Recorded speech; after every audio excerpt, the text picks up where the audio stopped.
വാഴ്ത്തി വിവിധ സ്ഥലങ്ങളിൽ രാജ്യങ്ങളും ഒക്കെയുമായിരുന്ന ദൈവത്തിൽ കേൾക്കുന്ന എല്ലാ പ്രിയപ്പെട്ടവരും കർത്താവായ യേശുക്രിസ്തുവിന്റെ വിലയേറിയ നാമത്തിൽ സ്നേഹവന്ദനത്തെ അറിയിക്കുന്നു. അല്പസമയത്തെ ദൈവന ചിന്തയ്ക്കായി ഒരു ദൈവത്തിന്റെ ഭാഗം വായിക്കുന്നു. യാക്കോബ് എഴുതിയ ലേഖനം 5-ാം അധ്യായം അതിന്റെ 17-ാമത്തെ വാക്യം. ഏലിയാവ് നമുക്ക് സ്വഭാവമുള്ള മനുഷ്യൻ ആയിരുന്നു. മഴ പെയ്യാതിരിക്കേണ്ടതിന് അവൻ പ്രാർത്ഥനയിൽ അപേക്ഷിച്ചു. 3 സംവത്സരവും 6 മാസവും ദേശത്ത് മഴ പെയ്തില്ല.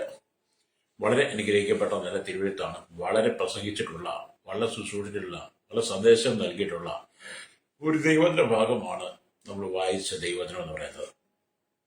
ഏലിയാവ് നമുക്ക് സ്വഭാവമുള്ള മനുഷ്യനായിരുന്നു എന്ന് വിശുദ്ധ വേദപുസ്തകം രേഖപ്പെടുത്തുമ്പോൾ ഈ ഒരു കാലഘട്ടത്തെ നമ്മൾ മനസ്സിലാക്കുമ്പോൾ ഏലിയാവിനെ പോലെ ഏലിശ തന്റെ ശുശ്രൂഷ ചെയ്തു. തുടർന്ന് വന്നിട്ടുള്ള ചില പ്രവാചകന്മാരും അല്ലെങ്കിൽ നമുക്കറിയാം പഴയ നിയമത്തിൽ അവരൊക്കെ കർത്താവിന് വേണ്ടി ശക്തമായി നിന്നവരാണ്. പുതിയ നിയമത്തിലേക്ക് വന്നപ്പോൾ കർത്താവായ യേശു ക്രിസ്തുവും അപ്പോസ്തലന്മാരും തങ്ങളുടെ ശുശ്രൂഷ തികച്ചു നമുക്ക് മനസ്സിലാക്കാൻ കഴിയും. അതിനുശേഷമായി ആദിമ സഭയിലെ ചിലരൊക്കെ അല്ലലിയ എന്ന് പറഞ്ഞാൽ ഇന്ത്യക്ക് ഒരു 100 അവരുടെ ആദിമ 1-ാം നൂറ്റാണ്ടിലെ സഭകളിലൊക്കെ അല്ലലിയ ഈ ഏലിയാവിന് സമസ്വഭാവമുള്ള മനുഷ്യനായി ചിലരൊക്കെ ദൈവം ഉപയോഗിച്ചിട്ടുണ്ട്. അല്ലേലിയ. എന്നാൽ കഴിഞ്ഞ ഒരു 100 വർഷത്തേക്ക് പുറകിലോട്ട് നോക്കുകയാണെങ്കിൽ സഭാചരിത്രം മറ്റു പുസ്തകങ്ങളൊക്കെ വായിച്ചാൽ, പലരുടെ അനുഭവം വായിച്ചാൽ അതിൽ ചുരുക്കം പേരെ മാത്രമാണ്, വിരളയിൽ എണ്ണാവുന്നവരെ മാത്രമാണ് ഏലിയാവിനെ ഉപയോഗിച്ചത്. എന്നാൽ ഈ കാലഘട്ടത്തിലേക്ക് വന്നപ്പോൾ ഏലിയാവിന്റെ പ്രസംഗം മാത്രമായി മാറി. ഇന്നത്തെ ദൈവദാസന്മാർക്കും ദൈവസഭയ്ക്കും ഏലിയാവിന്റെ പ്രസംഗം മാത്രമായി. പക്ഷെ ഏലിയാവിന്റെ സമസ്വഭാവമുള്ളവരല്ല പ്രസംഗിക്കുന്നത്. ഇനി ഏലിയാവിന്റെ സമസ്വഭാവമുള്ളവരാണ് പ്രസംഗിക്കുന്നതെങ്കിൽ നിങ്ങളും അധികാരത്തോടെ കൽപ്പിച്ച് കാണിക്കണം, ജനത്തിന്റെ പ്രവർത്തിച്ച് കാണിക്കണം.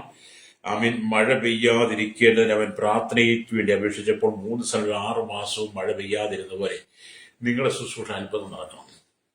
അതിന് ഈ കാലഘട്ടത്തിൽ ആർക്കും കഴിയത്തില്ല. അങ്ങനെ ഒരു ശുശ്രൂഷ വെളിപ്പെടുന്നില്ല. എന്തുകൊണ്ടാണ് അങ്ങനെ ഒരു ശുശ്രൂഷ വെളിപ്പെടാതെ പോയത്?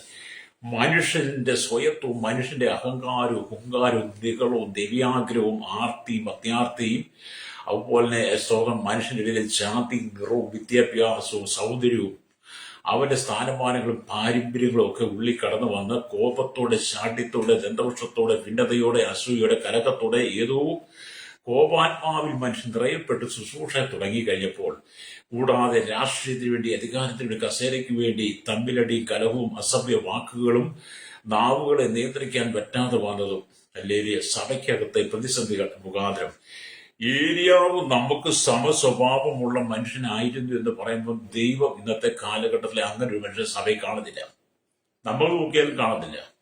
കാരണം മനുഷ്യൻ വേറെ രീതിയായി. ഇന്നത്തെ സഭയ്ക്കകത്ത് പോലും കൊട്ടേഴ്സ് സംഘമുണ്ട്, ഗുണ്ടാസങ്ങളുണ്ട്.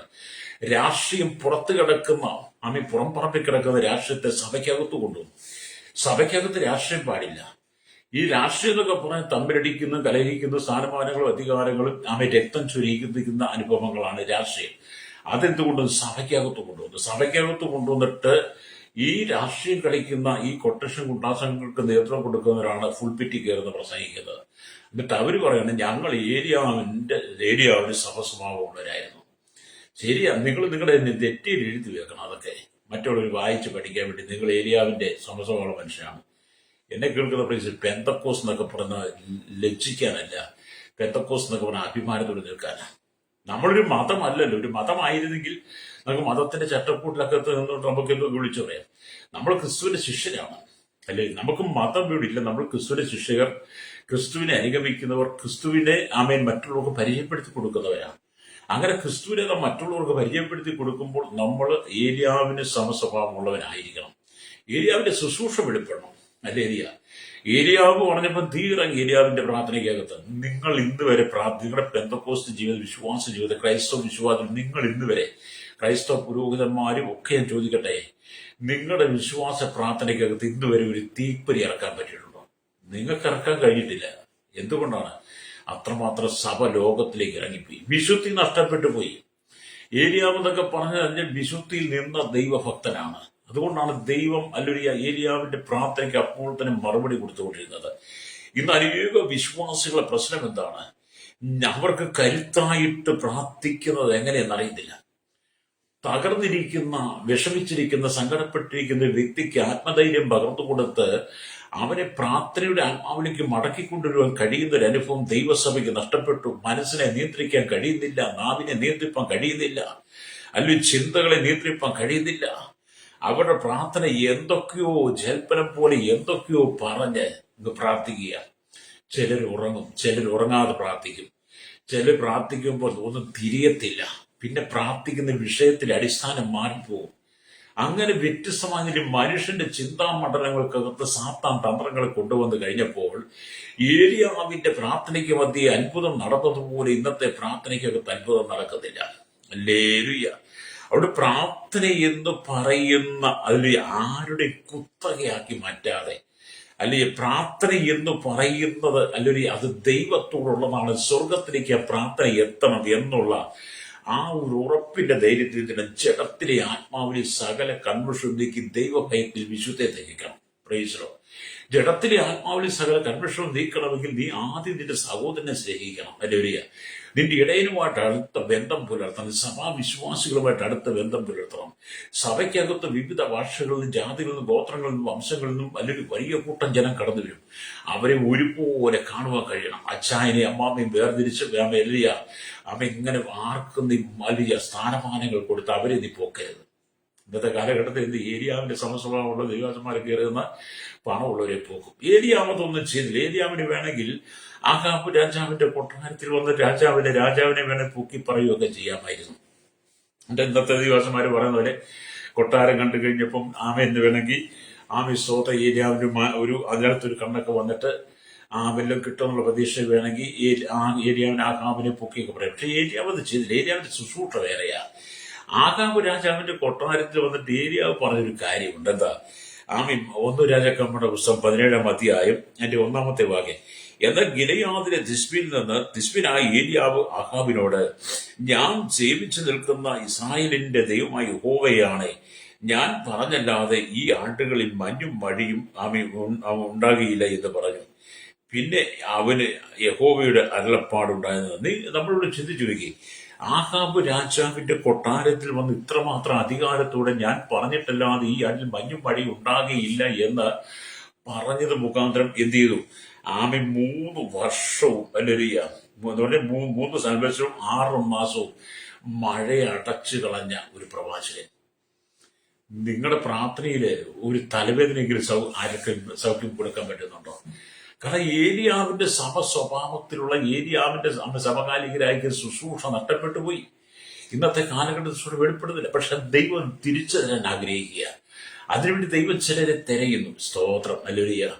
കർത്താവ് ഈ കാലഘട്ടത്തിലും പുത്തൻ കൃപകളും പുത്തൻ അഭിഷേകവും പുത്തൻ ദർശനവും വെളിപ്പാട് നൽകി ഒരു അപ്പോസ്തോലിക ശുശ്രൂഷ, ഒരു പ്രവചന ശുശ്രൂഷ, രോഗശാന്തികളുടെ ഭൂതശാന്തികളുടെ വീര്യപ്രവൃത്തികളുടെ സഹായിച്ചുവാനുള്ള ചില വരങ്ങൾ, ആത്മാവിന്റെ ഫലങ്ങളോട് ചെല്ലം നിറച്ച് കേരളത്തിലും ഭാരതത്തിലും ലോക രാജ്യങ്ങളുടെ 7 ഭൂഖണ്ഡങ്ങളിലേക്ക് ദൈവം ചിലരെ അയക്കാൻ ആഗ്രഹിക്കുന്നു. പക്ഷെ അങ്ങനെ ദൈവം അയക്കണമെങ്കിൽ നമ്മൾ ഏലിയാവിന് സമസ്വഭാവമുള്ളവരായി വരണം. എങ്കിൽ മാത്രമേ ആ ശുശ്രൂഷ നമുക്ക് ചെയ്യാൻ കഴിയുള്ളൂ. നിങ്ങൾക്ക് പ്രാർത്ഥിക്കണമെന്നുള്ള വാഞ്ച നിങ്ങളുടെ ഉള്ളിലുണ്ടായിരിക്കും. പ്രാർത്ഥിക്കാനുള്ള വാഞ്ച ഉണ്ടായിരിക്കും. പക്ഷെ ആ പ്രാർത്ഥിക്കാനുള്ള വാഞ്ച വരുമ്പോൾ നിങ്ങളെ എന്ത് ചെയ്യും? സാത്താൻ തട്ടിമാറ്റി ഓരോന്നും കാണിച്ചു തന്നും കേൾപ്പിച്ചും ഓരോന്നിന്റെ പറഞ്ഞു നിങ്ങളുടെ സമയത്തെ അവൻ അപകരിച്ചുകൊണ്ടിരിക്കും. നിങ്ങൾ പ്രാർത്ഥിക്കാനോട്ട് കൂടി വരുമ്പോഴേ നിങ്ങളുടെ ഫോൺ ചലിക്കുന്നു. ഉടനെ നിങ്ങൾ അതിന്റെ പുറകെ പോകും. ആ ആളുമായിട്ട് സംസാരിച്ചു വന്നു കഴിയുമ്പോൾ നിങ്ങൾക്ക് അത്യാവശ്യമായിട്ട് പോകാൻ കാണും. ഉടനെ നിങ്ങൾ അങ്ങോട്ടൊക്കെ പോകും. അപ്പം നിങ്ങളുടെ പ്രാർത്ഥന പിശാച് അപകരിക്കും. പക്ഷെ ഏലിയാവിന് ഫോണില്ലായിരുന്നു. അതുകൊണ്ട് ആ സമയത്ത് ആരോട് പ്രാർത്ഥിക്കാനില്ലായിരുന്നു. പുള്ളിക്ക് ആകെപ്പാടെ ബന്ധം, അല്ലെങ്കിൽ ഏലിയാവിന് ആകെപ്പാടെ ബന്ധം നമ്മുടെ സ്വർഗത്തിലെ ദൈവത്തോട് മാത്രമുള്ളായിരുന്നു. എന്നാൽ ഇന്നത്തെ കാലഘട്ടത്തിൽ വന്നു കഴിഞ്ഞപ്പോൾ ഇന്നത്തെ വിശ്വാസികൾക്ക്, ദൈവഭക്തന്മാർ, ക്രൈസ്തവ വിശ്വാസികൾക്ക് ദൈവത്തോടുള്ള ബന്ധത്തെക്കാൾ ഉപരിയായി അതിനേക്കാൾ ശ്രേഷ്ഠമായ ബന്ധം ലോക മനുഷ്യരോടാണ്. ഹല്ലേലൂയ. അതുകൊണ്ട് അവരുടെ പ്രാർത്ഥന പിശാച് അപഹരിച്ചുകൊണ്ടിരിക്കുന്നു. മാത്രമല്ല, പ്രാർത്ഥനയിൽ ഹല്ലേലൂയ ഒരു അടുക്കും ചിട്ടയും ക്രമവും ഇല്ലാതെ പലരുടെയും പ്രാർത്ഥനയ്ക്കകത്ത് ഒരു അടുക്കും ചിട്ടയും ഒരു ക്രമമൊന്നുമില്ല. പ്രാർത്ഥനയിൽ ആ ചിലർ പ്രതികാരം തീർക്കുന്നത്. ഇപ്പൊ സഭയുടെ ശുശ്രൂഷയ്ക്കകത്ത് തന്നെ ഹല്ലേലൂയ നമ്മൾ ഈ സഭായോഗം അല്ലെ മീറ്റിംഗ് ഒക്കെ കഴിഞ്ഞാൽ ഒരു അവസാനത്തെ ഒരു അനുഗ്രഹ പ്രാർത്ഥന, ആശീർവാദ പ്രാർത്ഥനയ്ക്ക് വേണ്ടി ചിലർക്ക് സമയം വിട്ടുകൊടുക്കുമ്പോൾ പ്രാർത്ഥിക്കാൻ പറയുമ്പോൾ അവരതിനകത്ത് പ്രബോധനം നടത്തുന്നത്. ആ പറഞ്ഞ വിഷയത്തിന് വേണ്ടിയല്ല പ്രാർത്ഥിക്കുന്നത്. അവരതിനകത്തൂടെ അവർക്ക് കിട്ടാഞ്ഞതിന്റെ അവസരം പ്രബോധനമൊക്കെ പറഞ്ഞ് സമയം തീർപ്പിക്കുന്ന എത്രയോ മാന്യന്മാരുണ്ട് സഭയ്ക്കകത്ത്. എന്റെ ഇനി മാത്രമല്ല, സഭായോഗത്തിൽ പ്രാർത്ഥിക്കാൻ പറഞ്ഞാൽ അതിനല്ലേ പ്രാർത്ഥിക്കുന്നത്, വേറെ എന്തെങ്കിലും പറഞ്ഞ് പ്രാർത്ഥിക്കുന്നത് അല്ലേ? ഇന്നത്തെ കാലഘട്ടത്തിൽ പ്രാർത്ഥനയ്ക്ക് അടുക്കം ചുറ്റും ക്രമമില്ലാതെ എന്തൊക്കെയോ പറഞ്ഞ് വാരിക്കൂട്ടി ആമീൻ പറയുന്ന ഒരു പ്രവണതയിലേക്ക് ദൈവസഭ എത്തി. അതിലൊക്കെ നിങ്ങൾ മടങ്ങി വരണം. നിങ്ങളുടെ പ്രാർത്ഥനയ്ക്ക് അടുക്കും ചുറ്റും ക്രമയ്ക്ക് ഉണ്ടായിരിക്കണം. ഹല്ലേലൂയ. ആദ്യമായി 10 മിനിറ്റെങ്കിലും നിങ്ങൾ ദൈവസന്നിധിയിൽ സ്തുതിച്ച് സ്തോത്രം ചെയ്ത് ദൈവത്തെ മഹത്വപ്പെടുത്തി ആ ദൈവകൃപയിൽ നിറയപ്പെട്ട ഒരു ആത്മാവിന്റെ അഭിഷേകത്തിന്റെ സാന്നിധ്യം നിന്റെ മേൽ ഇറങ്ങി വരുന്നിടം വരെ രക്തജയം. നീയും ദൈവമായിട്ടൊരു അഭേദ്യമായി, നീ ദൈവമായിട്ടൊരു അടുത്ത ബന്ധം നീ സ്ഥാപിതമായി എന്ന് ഹൃദയത്തിന്റെ അന്തരാത്മാവിൽ ഹല്ലേലൂയ നിങ്ങൾക്ക് വെളിപ്പെടുമ്പോൾ, ഹല്ലേലൂയ, നിങ്ങൾ ദൈവത്തിൽ എന്ത് ചെയ്യണം? ദൈവത്തെ സ്തുതിക്കുവാൻ തുടങ്ങണം. ദൈവത്തെ പാടി മഹത്വപ്പെടുത്താൻ കഴിയണം. ശക്തിയായുള്ള പ്രാർത്ഥനയ്ക്ക് വേണ്ടി ദൈവം നിങ്ങളെ ആ സമയത്ത് ഒരുക്കിയെടുക്കും. രക്തം ചെയ്യും. പ്രാർത്ഥന വിഷയങ്ങളെ എഴുതി വെച്ച് അതിനുവേണ്ടി പ്രാർത്ഥിക്കുന്നത് നല്ലതാണ്. ഹല്ലേലൂയ. ചിലരൊക്കെ പ്രാർത്ഥന വിഷയങ്ങൾ എഴുതി വെക്കും കേട്ടോ. ഹല്ലേലൂയ. അങ്ങനെ ഒരു നല്ല ശതമാനം ജനങ്ങളുണ്ട്. ഞാൻ ഒത്തിരി പേരെ കണ്ട്, ഒരുപാട് പേര് ഞാനത് തിരുത്താനൊക്കെ ശ്രമിച്ചിട്ടുണ്ട്. പക്ഷെ അവരത് സമ്മതിക്കത്തില്ല. എന്താണെന്ന് എനിക്കറിയില്ല. ഈ പ്രാർത്ഥനയ്ക്ക് വേണ്ടി ഒരുപാട് ദൈവദാസന്മാരെ ഈ ഫോണിലൊക്കെ നമ്പറുണ്ട്. ഞാനും നമ്പർ കിട്ടാറുണ്ട്. ഹല്ലേലൂയ, സ്തോത്രം. എന്നിട്ട് ഈ പ്രാർത്ഥന വിഷയങ്ങൾ ആരെയൊക്കെ ഈ നമ്പർ കണ്ട് വിളിച്ചു പറഞ്ഞിട്ട് അവരത് ബുക്കിൽ എഴുതി വെക്കും. ബുക്കിൽ എഴുതി വെച്ചിട്ട് അവർ പ്രാർത്ഥിക്കാൻ നേരത്ത് കർത്താവേ എല്ലാ പ്രാർത്ഥന വിഷയങ്ങളുമായി സ്തോത്രം ചെയ്യുന്നു. കേരളത്തിലും ഭാരത ലോകരാജ്യങ്ങളൊക്കെ പറഞ്ഞു വലിയൊന്നും അറിയത്തില്ല. ഈ ബുക്കിലുള്ള എല്ലാ വിഷയവും സ്തോത്രം ചെയ്യുന്നു. പക്ഷെ ആ ബുക്കിലുള്ള എന്തൊക്കെയാണെന്ന് അവർക്കത് തന്നെ അറിയത്തില്ല. നമ്മൾ അങ്ങനെയല്ല നിങ്ങൾ എഴുതി വെച്ച് പ്രാർത്ഥിക്കുന്നു എന്ന് പറയുമ്പോൾ നിങ്ങൾ അത് ചെയ്യുവാൻ ഏറ്റെടുക്കുന്നെങ്കിൽ നിങ്ങൾ നിശ്ചയമായിട്ടും ആ വ്യക്തിക്ക് വേണ്ടി പ്രാർത്ഥിക്കണം. ഞാൻ നിങ്ങളൊരു കാര്യം പറയും. ഞാൻ ഇതൊക്കെ പറയുമ്പോൾ എന്നെ പലരും പ്രാർത്ഥനയ്ക്ക് വിളിക്കാറുണ്ട്. ഞാൻ പ്രാർത്ഥിക്കാൻ ഞാനത് ഏറ്റെടുക്കുമ്പോൾ നിങ്ങൾ എന്നെ വിളിക്കേണ്ട സമയങ്ങൾ, ഞാൻ ചിലപ്പം ഈ സൂം മീറ്റിങ്ങുകളോ ഇതുപോലെ ലൈവിലോ ഒക്കെ ഉണ്ടെങ്കിൽ ചിലപ്പോൾ വിളിച്ചാൽ കിട്ടത്തില്ല. യാത്രയിലൊക്കെ ആണെങ്കിൽ വണ്ടിയിൽ ഇരിക്കുമ്പോഴൊന്നും നമുക്കറിയാൻ പറ്റത്തില്ല. അതുകൊണ്ട് നിങ്ങൾ വിളിച്ചു കിട്ടിയില്ലെങ്കിൽ നിങ്ങളുടെ കോൾ ഞാൻ കാണുമ്പോൾ ഞാൻ നിങ്ങൾ തിരിച്ചു വിളിക്കാം. ഞാൻ തിരിച്ചു വിളിച്ച് നിശ്ചയമായിട്ട് പ്രാർത്ഥിക്കും. എന്നാൽ ചിലർക്ക് വേണ്ടിയിട്ടൊക്കെ നിരന്തരമായിട്ട് ഞാൻ വാട്സപ്പിലും മെസ്സഞ്ചറും ഒക്കെ വേണ്ടി പ്രാർത്ഥിക്കുന്നുണ്ട്. കാരണം നമ്മളൊരു ഉത്തരവാദിത്വം ഏറ്റെടുത്താൽ അതിനകത്ത് നമ്മുടെ തിരക്കല്ല, നമ്മുടെ ബിസിയല്ല. നമ്മൾ ചെയ്യാമെങ്കിൽ മാത്രമേ അത് ഏറ്റെടുക്കാവുള്ളൂ. നമ്മൾ വിഷയം മറന്നുപോകില്ല. അവരുടെ ഇന്നത്തെ കാലഘട്ടത്തിൽ നമ്മൾ ബുക്കിലൊന്നും എഴുതി വെക്കേണ്ട കാര്യമില്ല. ഒരാൾ പ്രാർത്ഥന വിഷയം പറഞ്ഞാൽ നമ്മൾ അവരോട് പറയണം, നിങ്ങളുടെ കുടുംബത്തിന്റെ വിഷയങ്ങൾ, പ്രാർത്ഥന വിഷയങ്ങൾ നിങ്ങളുടെ വാട്സപ്പിൽ എഴുതിയിട്ടേ. ആ വാട്സപ്പിൽ എഴുതിയിട്ട് കഴിഞ്ഞാൽ നമുക്ക് നിരന്തരമായിട്ട് ആ വാട്സപ്പിൽ ആ വിഷയങ്ങൾ നോക്കി അവർക്ക് പ്രാർത്ഥിക്കാൻ പറ്റും. ഒരിക്കലും ആ വിഷയം മറന്നുപോലെ ആ വ്യക്തികളെ കുടുംബമായിട്ട് ഏറ്റെടുക്കാൻ പറ്റും നമുക്ക്. ഹല്ലേലൂയ. അപ്പം പ്രാർത്ഥന എന്ന് പറയുന്നത് മറ്റൊരു കുടുംബത്തെ, ഒരു കുട്ടിയെ ദത്തെടുക്കുന്നത് പോലെ പ്രാർത്ഥന എന്ന് പറയുന്ന ഒരു കുടുംബത്തെ ദത്തെടുക്കുവാൻ കഴിയുന്ന അനുഭവത്തിലേക്ക് പ്രാർത്ഥന എത്തണം. ഹല്ലേലൂയ. അപ്പൊ അതുകൊണ്ടാണ് ഈ കാലഘട്ടത്തിൽ യാക്കോബ് പറഞ്ഞ് നീതിമാന്റെ ശ്രദ്ധയോടുകൂടിയ പ്രാർത്ഥന വളരെ ഫലിക്കുന്നു. ഈ നീതിമാന്റെ ശ്രദ്ധയുള്ള പ്രാർത്ഥന വളരെ ഫലിക്കുന്നു പറയുമ്പോൾ ഇന്നത്തെ നീതിമാൻ ആരാണ്? ഹല്ലേലൂയ. ഇന്നത്തെ നീതിമാൻ അനീതിമാന്മാരാണ് ഉള്ളത്. സഭയ്ക്കകത്ത് മുഴുവൻ നീതിമാന്മാരുടെ പേരുമായിട്ട് അനീതിമാന്മാരെന്ന് പറയുന്നതാണ് ഏറ്റവും നല്ലത്. വെളിപ്പാട് പുസ്തകം 22 അനീതി ചെയ്യുന്നു, ഇനി അനീതി ചെയ്യട്ടെ, അഴുക്കുള്ളിനി അഴുക്കാണട്ടെ എന്നൊക്കെ പറഞ്ഞതുപോലെ സഭ അങ്ങനെ ആയിപ്പോയോ എന്ന് നമ്മൾ ചിന്തിക്കണം. Praise lord. ഇതൊക്കെ പറയുമ്പോൾ ഒരുപക്ഷെ നിങ്ങൾക്ക് ദൂതൊന്നും കിട്ടിയിരുന്നു വരാം. ദൂത് കിട്ടിയില്ലേ നിങ്ങൾ മാനസാണ് ഗുണപ്പെട്ടാൽ മതി. അല്ലെങ്കിൽ നമ്മൾ മടങ്ങി വരെ നമുക്ക് ആവശ്യമാണ്. ക്രൈസ്തവ സമൂഹം എന്ന് പറയുന്ന ആ വിഭാഗത്തെ, ദൈവത്തിന്റെ ജനത്തെ തകർത്ത് കളയാൻ വേണ്ടി സാത്താന്യ ശക്തികൾ ഒന്നടങ്കം അല്ലെങ്കിൽ എഴുന്നേൽക്കുമ്പോൾ പിശാച് സട്ടക്കൂട്ടം എഴുന്നേറ്റ് അവൻ ആക്രമണ സ്വഭാവമുള്ളവനായി അവൻ ദൈവജനത്തിന് നേരെ, ക്രൈസ്തവ വിശ്വാസികൾക്ക് നേരെ മൂർഖൻ പാമ്പ് ചീറ്റുന്നത് പോലെ അവൻ വാളും വടിയും കൊടുവാളുമായി ചീറ്റിക്കൊണ്ടിരിക്കുകയാണ്. അവന്റെ കയ്യിൽ AK-47 അടക്കമുള്ള തൂക്കുകളുണ്ട്.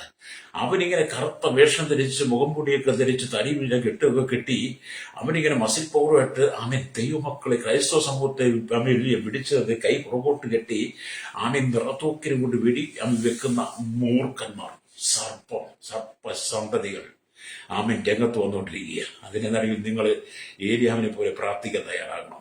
നിങ്ങൾക്ക് നോക്കാം, ലോകരാജ്യങ്ങൾക്ക് നോക്ക്. ഇവിടെ നിങ്ങളോട് വേണ്ട ദൂതൊക്കെ പറയാൻ പറ്റും. ദൂത് നിങ്ങളെ അമേരിക്കയ്ക്ക് കൊണ്ടുപോകാം, ഗൾഫിലേക്ക് കൊണ്ടുപോകാം, UK കൊണ്ടുപോകാം, ന്യൂയോർക്കിലേക്ക് കൊണ്ടുപോകാം. അങ്ങനെയൊക്കെ എനിക്ക് വേണേൽ പറയാം. നിങ്ങൾ പറക്കുന്നു, നിങ്ങൾ ഓടുന്നു, ചാടുന്നു, നിങ്ങൾ വലിയ അതൊക്കെ നമുക്ക് ദൈവം തരും കേട്ടോ, ഇല്ലെന്നല്ല. ഞാൻ അങ്ങനെ ശുശ്രൂഷിക്കാറൊക്കെ ഉണ്ട്. പക്ഷെ ഞാൻ ഈ പ്രഭാതത്തിൽ പറയുന്ന ശുശ്രൂഷ എന്ന് പറയുന്നത് നമ്മൾ നിരപ്പ് പ്രാപിക്കാൻ വേണ്ടിയിട്ടാണ്. നമ്മൾ തകർന്നിരിക്കുക, നമ്മൾ ഉടഞ്ഞിരിക്കുക, അല്ലെങ്കിൽ അതിനെ നമ്മൾ പുതുക്കി പണിതെടുക്കണം, അല്ലെങ്കിൽ പ്രാർത്ഥന ജീവിതത്തിലേക്ക് മടങ്ങി വരണം. അപ്പൊ നീതിമാന്റെ പ്രാർത്ഥന, നീതിമാന്റെ ശ്രദ്ധയോടുകൂടി പ്രാർത്ഥന വളരെ ഫലിക്കുന്നു. ഏലിയാവ് നമുക്ക് സമസ്വഭാവമുള്ള മനുഷ്യൻ. നമ്മൾ ആ അനുഭവത്തിലേക്ക് എത്തണം എന്ന് പറഞ്ഞാൽ, അല്ലെ ഏലിയാവിന്റെ പ്രാർത്ഥന 1 രാജാക്കന്മാരുടെ പുസ്തകം 17-ാം അധ്യായത്തിൽ ആഹാബ് രാജാവിന്റെ മുമ്പാകെ ഏലിയാവ് ദൈവത്തിന്റെ അരുളപ്പാട് അറിയിക്കുമ്പോൾ തന്റെ പ്രാർത്ഥനയുടെ ഫലമായിട്ട് ആ ദേശത്ത് മഞ്ഞും മഴയും ഉണ്ടാകുകയില്ല എന്ന് പ്രവാചകൻ അവകാശപ്പെടുകയാണ്. അല്ലേ, നമുക്കങ്ങനെ അവകാശവാദത്തോടു കൂടി വേണം നമ്മുടെ പ്രാർത്ഥനയെ നമ്മൾ മുന്നോട്ട് കൊണ്ടുപോകാൻ, രക്തം ചെയ്യാം. അല്ലേ, ഈ കാലഘട്ടത്തിൽ പ്രാർത്ഥിക്കുന്നവനെയാണ് ദൈവം അന്വേഷിക്കുന്നത്. പ്രാർത്ഥിക്കുന്നവന്റെ മേലാണ് ദൈവം കൃപ പകരാൻ ആഗ്രഹിക്കുന്നത്. പ്രാർത്ഥിക്കുന്ന നിങ്ങളുടെ ഉള്ളിൽ ജാതീയ ആ ചിന്ത പാടില്ല, ആ വിഷം നിങ്ങളുടെ ഉള്ളിൽ വരരുത്. അല്ലേ, പണത്തിന്റെ അത്യാർത്ഥിയുടെ ആഗ്രഹം വരരുത്. നിങ്ങൾ സ്വയം താഴ്ന്നിട്ട് മറ്റുള്ളവരെ ഉയർത്തിപ്പിടിക്കണം. നിങ്ങൾ മറ്റുള്ളവരെ സ്വയം താഴ്ന്നിട്ട് നിങ്ങൾ മറ്റുള്ളവരെ ഉയർത്തി, നിങ്ങളെക്കാൾ മറ്റുള്ള ശ്രേഷ്ഠൻ എണ്ണിക്കൊണ്ട് നിങ്ങൾ ആ വ്യക്തിക്ക് വേണ്ടി പ്രാർത്ഥിക്കും, നിങ്ങൾ ദൈവസനിൽ ഉപസിക്കുകയൊക്കെ ചെയ്യുകയാണെങ്കിൽ കർത്താവ് നിങ്ങളുടെ വലിയ കാര്യങ്ങൾ ചെയ്യാൻ കഴിയും. അല്ലേ, തന്നെത്താൻ താഴ്ത്തുന്നവനാണ് ഉയർത്തപ്പെടുന്നത്. എന്നാൽ തന്നെത്താൻ ഉയർത്തപ്പെടുന്നവൻ എന്ത് ചെയ്യും? അവൻ താഴേക്ക് വരും. Price the Lord. അപ്പൊ ഇവിടെ ദൈവത്തിനും വായികൾ കാണാൻ കഴിയുന്നത്, ആമേ ശ്രദ്ധയോടെ പ്രാർത്ഥിക്കുവിൻ എന്ന് പറയുക എന്ന് പറഞ്ഞാൽ അകമേ വ്യാപരിക്കുന്ന ആഗ്രഹത്തിന്റെ പ്രകാശനമാണ് പ്രാർത്ഥന. അല്ലേരി എന്ന് പറഞ്ഞാൽ എന്താണ്? നമ്മുടെ അകത്ത് അല്ലെങ്കിൽ പ്രകാശിക്കുന്ന, അല്ലെങ്കിൽ അകത്തുള്ള പ്രകാശത്തിന്റെ, അകത്തുള്ള ആഗ്രഹത്തിന്റെ പ്രകാശമാണ് പ്രാർത്ഥന. അത് വാക്കുകളിലേക്ക് വന്ന് ആ വാക്കുകളിലൂടെ വെളിയിലേക്ക് വരും. വെളിയിലേക്ക് വരും. ആമേലെ സ്തോത്രം. ഈ വാക്കുകൾ കൂടിയാലും കുറഞ്ഞാലും അത് പ്രാർത്ഥനയുടെ ഫലത്തെ എല്ലാ നിലയിലും അല്ലെങ്കിൽ ബാധിച്ചു വരും. അല്ലെങ്കിൽ നമ്മുടെ അകത്തെ ആഗ്രഹമാണ് ആ വാക്കുകളിലൂടെ പുറത്തേക്ക് വരുന്നത്. ആ വാക്കുകളിൽ പുറത്തേക്ക് വരുന്ന നമ്മുടെ ഹൃദയത്തിലെ ആഗ്രഹങ്ങൾ മറ്റൊരാളുടെ വിഷയമായിരിക്കും. അവരുടെ വിഷയത്തെ നമ്മുടേതായ വിഷയമായിട്ട് ഏറ്റെടുത്തുകൊണ്ട് നമ്മൾ പ്രാർത്ഥിക്കുമ്പോഴാണ് ആ പ്രാർത്ഥനയ്ക്ക് മറുപടി. പക്ഷെ ആ വാക്കുകൾ പുറത്തേക്ക് വരുമ്പോൾ വാക്കുകൾ കൂടിയിരുന്നാലും കുറഞ്ഞിരുന്നാലും കുഴപ്പമില്ല. അത് ദൈവഹിതമാണെങ്കിൽ അതിനകത്ത് പ്രയോജനമുണ്ട്, ദൈവഹിതമല്ലെങ്കിൽ അത് പ്രാർത്ഥനയുടെ ഫലിക്കത്തുമില്ല. അല്ലേ, അപ്പം പ്രാർത്ഥന എന്ന് പറയുന്നത് മുഴുവൻ അതിന്റെ സമയങ്ങളും നമ്മൾ തുടക്കം തൊട്ട് അവസാനം വരെ നമ്മുടെ ഹൃദയത്തിന്റെ ഏകാഗ്രത നഷ്ടപ്പെടുത്തി കളയാതെ, ഹൃദയത്തിനകത്ത് മറ്റ് ചിന്തകൾ വരാതെ, ദുർവിചാരങ്ങളോ ദുർചിന്തകളോ ഒന്നും വരാതെ, മനസ്സിനെ അലങ്കോലപ്പെടുത്തുന്ന, മനസ്സിന്റെ ധൈര്യത്തെ നഷ്ടപ്പെടുത്തി കളയുന്ന, മനസ്സിന്റെ ദൃഢതയെ നഷ്ടപ്പെടുത്തി കളയുന്ന യാതൊരു ചിന്തകളും നമ്മുടെ ഉള്ളിൽ വരാതെ, അല്ലേലൂയ, നാം ദൈവത്തോട് ചേർന്നിരിക്കണം. Price the Lord. അങ്ങനെ എന്നെ കേൾക്കുന്ന സഹോദര സഹോദരി,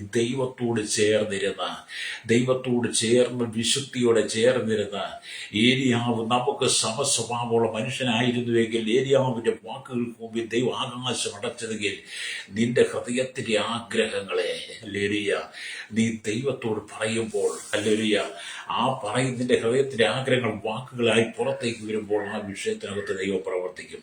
അനേക കുടുംബങ്ങൾ കണ്ണുനീരിലൂടെ, അനേക കുടുംബങ്ങൾക്ക് കുടുംബ ജീവിതം തകർന്ന് ചിഹ്ന ഭിന്നമായി, കുടുംബത്തെ തകർക്കുന്ന അന്ധകാരത്തിന്റെ ശക്തികൾ, അവിഹിത ബന്ധങ്ങളൊക്കെ പല കുടുംബത്തിനകത്ത് പ്രവേശിച്ചിട്ട് സമാധാനമില്ല. അല്ലേ, അങ്ങനെയുള്ള സാഹചര്യത്തിൽ നമ്മൾ പ്രാർത്ഥനയ്ക്ക് ശക്തമായ ദൈവ സാന്നിധ്യം വെളിപ്പെടണം. അതുകൊണ്ട് നിങ്ങൾ ദൈവസന്നിധിയിൽ നിന്ന് പ്രാർത്ഥിക്കണം. നിങ്ങളുടെ പ്രാർത്ഥന ജീവനുള്ള ദൈവത്തോടായിരിക്കട്ടെ എന്ന് ഞാൻ നിങ്ങളെ വീണ്ടും ഓർപ്പിക്കുക. പല പ്രാവശ്യം പറയാറുണ്ട്. എന്ന് പറഞ്ഞാൽ മരിച്ചവരിൽ നിന്ന് ആദിജാതനായി, മരിച്ചവന് ആദ്യപരമായി ഉയർത്തെഴുന്നേറ്റ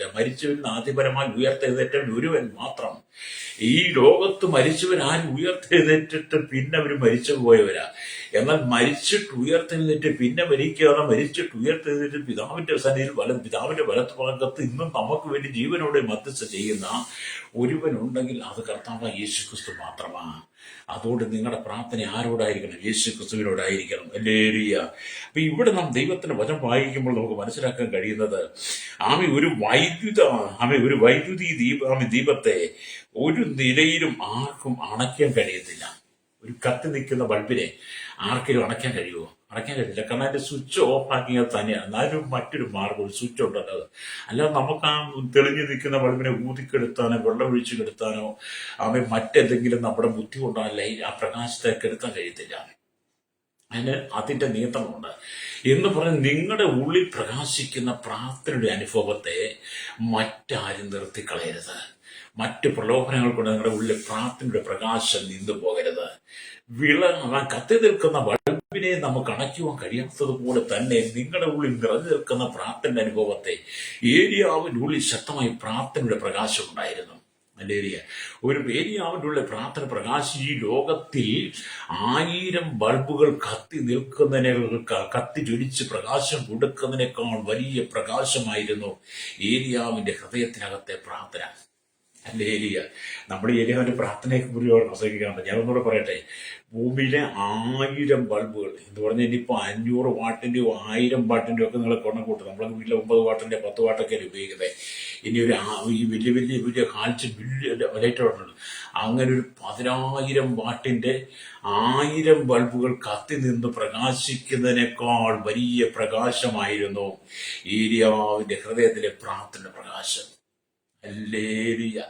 അപ്പൊ ഏലിയാവിന്റെ ഉള്ളിലെ പ്രാർത്ഥനയുടെ പ്രകാശം തന്റെ വായുടെ വാക്കുകളായി അത് പുറത്തേക്ക് വന്നു കഴിഞ്ഞപ്പോൾ ആ പ്രകാശത്തെ നിറഞ്ഞു നിൽക്കുന്ന പ്രാർത്ഥനയുടെ അനുഭവത്തിൽ ഏലിയാവ് ആഹാബിന്റെ കൊട്ടാരത്തിലേക്ക് ഓടുകയാണ്. ആഹാബിന്റെ കൊട്ടാരത്തിലേക്ക് ഓടിച്ചെന്നിട്ട് ദൈവം പറഞ്ഞതുപോലെ ആഹാബ് ഒറ്റ പ്രവചനമാ, ഞാൻ ജീവിച്ചു നിൽക്കുന്ന യഹോവയാണേ, ഞാൻ പറഞ്ഞിട്ടല്ലാതെ ഈ മഞ്ഞും വഴിയും പെയ്യയില്ല. ഹല്ലേലൂയ. അപ്പൊ നമ്മുടെ ഉള്ളിൽ എന്ത് ചെയ്യണം? ഭൂമിയിൽ ആർക്കും കെടുത്തുവാൻ കഴിയാത്ത നിലയിൽ, ഭൂമിയിൽ ആർക്കും ഊതിക്കെടുത്തുവാൻ കഴിയാത്ത നിലയിൽ ലോകത്തിലുള്ള സകല ബൾബുകളും പ്രകാശിച്ച് നിൽക്കുന്നതിനേക്കാൾ ശ്രേഷ്ഠമായ പ്രാർത്ഥനയുടെ പ്രകാശം നമ്മുടെ ഉള്ളിൽ നിറയണം. ഹല്ലേലൂയ. അങ്ങനെ പ്രാർത്ഥനയുടെ ഉള്ളിൽ ആ പ്രാർത്ഥനയുടെ ആത്മാവും പ്രാർത്ഥന പ്രകാശവും നമ്മുടെ ഉള്ളിൽ വന്നു കഴിയുമ്പോൾ നമ്മുടെ പ്രാർത്ഥനയ്ക്കകത്ത് അത്ഭുതം നടക്കും. രക്തക്ഷയം. ഹല്ലേലൂയ. ഇന്ന് പകൽ ഈ പ്രഭാതത്തിൽ വചനം കേൾക്കുന്ന ശ്രോതാവി, എന്നെ കേൾക്കുന്ന മാതാവി, പിതാവേ, നിന്റെ ഉള്ളിൽ പ്രാർത്ഥനയുടെ പ്രകാശമുണ്ടോ? ഹല്ലേലൂയ. നിന്റെ ഉള്ളിലെ പ്രാർത്ഥന പ്രകാശമുണ്ടോ? ഉണ്ടെങ്കിൽ ആ പ്രകാശം എത്രമാത്രം ജ്വലിക്കുന്നുണ്ട്, ജ്വലിച്ച് കത്തുന്നുണ്ട്. ആ പ്രകാശം എത്രമാത്രം ഭൂമിയിൽ നിന്റെ വാക്കുകളുടെ മറ്റുള്ളവർ പ്രകാശമായി ആശ്വാസമായി മാറുന്നുണ്ട്. ഹല്ലേലൂയ. നമുക്ക് ഏലിയാവിന്റെ ജീവിതത്തിലേക്ക് മടങ്ങി വരാം. ഏലിയാവിന്റെ ശുശ്രൂഷയിലേക്ക് മടങ്ങി വരാം. വിശുദ്ധിയിലേക്ക് സഭ മടങ്ങി വരട്ടെ. വിശുദ്ധമായതിലേക്ക് ദൈവസഭ, ദൈവമക്കൾ മടങ്ങി വരട്ടെ. ഹല്ലേലൂയ. ലോകത്തിന്റെ ആനന്ദദായകമായ വിഷയങ്ങളെല്ലാം മാറ്റിവെച്ച് ലോകത്തിന്റെ സുഖലോലുപങ്ങളിലൊക്കെ നമ്മൾ മുഴുകി വീഴാതെ സ്വർഗത്തിലെ ദൈവമായിട്ട് അടുത്തുള്ള ബന്ധം. ഹല്ലേലൂയ. എങ്ങനെ? പ്രാർത്ഥനയുടെ ബന്ധം. ഏലിയാവിന്റെ ബന്ധം എന്ന് പറഞ്ഞത് യഹോവയായ ദൈവത്തോടായിരുന്നു. ഹല്ലേലൂയ. അതുകൊണ്ട് ഇവിടെ നാം ദൈവത്തിന്റെ വചനം വായിക്കുമ്പോൾ ഹല്ലേലൂയ, ഒരു കരണ്ട് ഉൽപ്പാദിപ്പിക്കുന്ന പവർ ഹൗസ് അല്ലെങ്കിൽ വൈദ്യുതി നിലയത്തിൻ്റെയൊക്കെ കരണ്ട് അവിടുന്ന് പ്രവഹിക്കുന്ന ആ വെളിച്ചം പോലെ, ആ ശക്തി പോലെ നമ്മുടെ പ്രാർത്ഥനയ്ക്കകത്ത് സ്വർഗത്തിൽ നിന്നൊരു വെളിച്ചം വീശുകയാണ്. ഹല്ലേലൂയ. എന്ന് പറഞ്ഞാൽ വചനം പറയുന്നത് സ്വർഗീയ പ്രഭാ കേന്ദ്രമായി നമ്മുടെ പ്രാർത്ഥനയാൽ ബന്ധപ്പെടണം. ഒരു വൈദ്യുതി ഉൽപ്പാദിപ്പിക്കുന്ന വൈദ്യുതി കേന്ദ്രത്തിൽ നിന്ന് പ്രവഹിക്കുന്ന വെളിച്ചം പോലെ സ്വർഗത്തിലെ പ്രഭാകേന്ദ്രമായിരിക്കുന്ന അവിടുന്ന് നമ്മുടെ പ്രാർത്ഥനയ്ക്കകത്ത് വെളിച്ചം വരണം. പ്രയോജനം. ഇന്നത്തെ പല പ്രാർത്ഥനയ്ക്കകത്തും പ്രകാശമില്ല. ഹല്ലേലൂയ. പ്രകാശമുള്ളവന്റെ പ്രാർത്ഥനയ്ക്കകത്ത് ആത്മാവുണ്ട്. ഹല്ലേലൂയ. അവിടെ അഭിഷേകമുണ്ട്, അവിടെ കൃപയുണ്ട്, ദർശനമുണ്ട്, വെളിപ്പാടുണ്ട്, അവർക്ക് സമർപ്പണമുണ്ട്, വിശുദ്ധിയുണ്ട്, ഏകാഗ്രതയുണ്ട്, നിർമ്മലതയുണ്ട്. ആ വ്യക്തി പവിത്രനും നിർമ്മലനുമൊക്കെ ആയിരിക്കും. ഹല്ലേലൂയ. അതുകൊണ്ട് നമ്മൾ പ്രാർത്ഥനയ്ക്ക് മടങ്ങി വരണം. ലോകം മുഴുവൻ ക്രൈസ്തവ സമൂഹത്തെ, പ്രാർത്ഥിക്കുന്ന സമൂഹത്തെ ഇല്ലായ്മ ചെയ്യുവാൻ സാത്താന്യ ശക്തികൾ പല കോലവും വേഷവും കെട്ടിക്കൊണ്ടിരിക്കുക. ക്രൈസ്തവ സമൂഹത്തെ ഈ ലോകത്തിന് പേടിയാ. ക്രൈസ്തവ സമൂഹത്തെ ലോകത്തിന് പേടി. ഇവിടുത്തെ ജനത്തിന്റെ പേടി എന്ന് പറഞ്ഞാൽ എന്താ? ലോകത്തിലെ ജനത്തിന്റെ പേടി ആരെയാ? ക്രൈസ്തവ വിശ്വാസികളെ. എന്തിനാണ് ക്രൈസ്തവ വിശ്വാസികൾ പേടിക്കുന്നത്? അവന്റെ ഉള്ളിലെ പ്രാർത്ഥനയുടെ പ്രകാശത്തെ അണയ്ക്കുവാൻ കഴിയില്ലെന്ന് സാത്താൻ അറിയാം, സാത്താൻ ശക്തികൾക്കറിയാം. അതുകൊണ്ട് നമ്മളെ ഏതെങ്കിലും വിധത്തിൽ കൊന്നുകളയാൻ വേണ്ടിയിട്ട് അവർ എല്ലാ തന്ത്രങ്ങളും മെനഞ്ഞാലും 1000ങ്ങളെ കൊന്നൊടുക്കിയാലും ഒരുവൻ പ്രാർത്ഥനയുടെ പ്രകാശത്തിൽ ഈ ഭൂമിയിലുണ്ടെങ്കിൽ ഈ ഭൂമിയുടെ പ്രകാശിക്കും. ഹല്ലേലൂയ. അപ്പൊ പ്രകാശമുള്ള പ്രാർത്ഥന, പ്രകാശമുള്ള ദൈവമക്കളെ, ദൈവസഭയെ, ക്രൈസ്തവ സമൂഹത്തെ മുഴുവൻ തകർത്ത് കളഞ്ഞാലും, ഹല്ലേലൂയ, എന്നെ കേൾക്കുന്ന തീവ്രവാദ, ഭീകരവാദ, വർഗീയവാദ സ്വഭാവമുള്ള ക്രൈസ്തവ സമൂഹത്തോട് വളരെ ക്രൂരമായി പെരുമാറുന്ന സഹോദര സഹോദരി സംഘടനകൾ, പാർട്ടിക്കാരുടെ, തന്ത്രശാലയുടെ പറയട്ടെ, ഞങ്ങളുടെ പ്രാർത്ഥനയുടെ പ്രകാശമുള്ള ഒരുവൻ ഇവിടെ നിന്ന് പ്രാർത്ഥിച്ചാൽ മതി ഈ ലോകം മുഴുവൻ പ്രകാശിക്കുവാൻ. ഹല്ലേലൂയ. നിങ്ങളുടെ ഉള്ളിലെ ഇരുട്ട് മാറാൻ വേണ്ടിയാണ് ഞങ്ങൾ നിങ്ങൾക്ക് വേണ്ടി പ്രാർത്ഥിക്കുന്നത്. ഞങ്ങളുടെ ഉള്ളിൽ ആരും തീവ്രവാദികളില്ല. ഹല്ലേലൂയ. ഞങ്ങളുടെ ഉള്ളിൽ തീവ്രവാദം വസിക്കുന്നില്ല. ഞങ്ങളുടെ ഉള്ളിൽ വർഗീയത വസിക്കുന്നില്ല. ഞങ്ങളുടെ ഉള്ളിൽ അക്രമ സ്വഭാവവും രക്തച്ചൊരിച്ചെന്നുള്ള ചിന്ത ഞങ്ങളുടെ ഉള്ളിലില്ല. കാരണം യേശു സ്നേഹമാണ്. ഹല്ലേലൂയ. യേശു സ്നേഹമായതുകൊണ്ട്, പാപികളുടെ രക്ഷകനായതുകൊണ്ട്, പാപികളുടെ വീണ്ടെടുപ്പുകാരനായതുകൊണ്ട്, പാപികളെ തേടി വന്നവനായതുകൊണ്ട്, പാപിക്ക് ആശ്രയമായതുകൊണ്ട്, പാപിക്ക് സങ്കേതമായി, പാപിക്ക് സംരക്ഷണമായി മാറി. ഹല്ലേലൂയ. അനാഥന്മാർക്ക് ആശ്വാസമായി മാറി. ഹല്ലേലൂയ. അതുകൊണ്ട് ഞങ്ങളുടെ കർത്താവിനെ അനുഗമിക്കുന്ന, ഞങ്ങളുടെ കർത്താവിന്റെ ശുശ്രൂഷയുടെ ഏറ്റവും പ്രാധാന്യം അർഹിക്കുന്ന ഒന്നാണ് യേശുവിന്റെ പ്രാർത്ഥന. അതുകൊണ്ട് ഏലിയാവ് നമുക്ക് സമസ്വഭാവമുള്ള മനുഷ്യനായിരുന്നു എന്ന് പറയുമ്പോൾ, ഈ കാലഘട്ടത്തിൽ ഞങ്ങൾ യേശുക്രിസ്തുവിനെ മാതൃകയാക്കിക്കൊണ്ട് ഞങ്ങൾ യേശുക്രിസ്തു പ്രാർത്ഥിച്ചതുപോലെ, ഏലിയാവ് പ്രാർത്ഥിച്ചതുപോലെ ഞങ്ങൾ ദൈവസനം മുടക്കി. എന്തിനാ? നിങ്ങൾ മാനസാന്തരപ്പെടുവാൻ. ഹല്ലേലൂയ. ഇവിടുത്തെ രാഷ്ട്രീയക്കാർ മാനസാന്തരപ്പെടണം. ഹല്ലേലൂയ.